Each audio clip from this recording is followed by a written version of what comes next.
Reskrim Polrestabes Palembang berhasil mengungkap perdagangan dan penjualan anak atau bayi. Setelah mengamankan 4 pelaku, yakni Anita, 25 tahun, ibu korban S, 1,5 bulan, Nazori alias Gatot, 37 tahun, Rohima, 47 tahun, Mama Putri, dan Putri Anggraini, 27 tahun. Kini ikut diamankan pula Bobby, 26 tahun, bapak korban. Penangkapan Bobby ini dari hasil penyelidikan dan pengembangan Satreskrim. Bobby yang merupakan warga Jalan Kemang Manis, Lorong Sepakat, Gang Salak, Kelurahan Kemang Manis, Kecamatan Ilir Barat 2, Palembang, ini bahkan merupakan otak pelaku dari penjualan anaknya sendiri.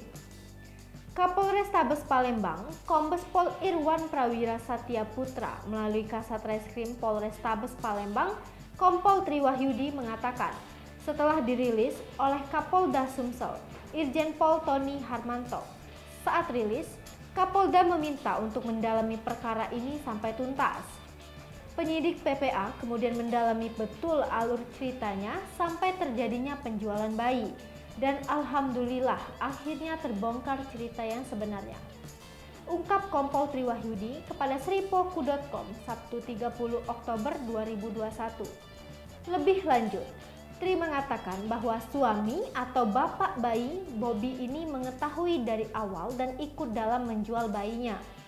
Namun, saat itu tidak terjadi kesepakatan harga 10 juta karena Gatot meminta bayar 7 juta namun Bobby tidak mau.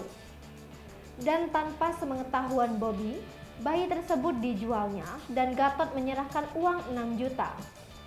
Tri juga mengatakan hasil penyelidikan dan keterangan Anita dan Bobby. Uang sisa penjualan bayi dipergunakan 1,5 juta untuk keperluan sehari-hari. Uang 300.000 untuk membeli sabu-sabu dan 200.000 untuk menjudi online. Sisanya uang 2 juta dipegang oleh Bobby. Hai pemirsa Sripoku TV, jangan lupa komen, like, dan subscribe, serta tonton terus berita-berita terupdate lainnya ya.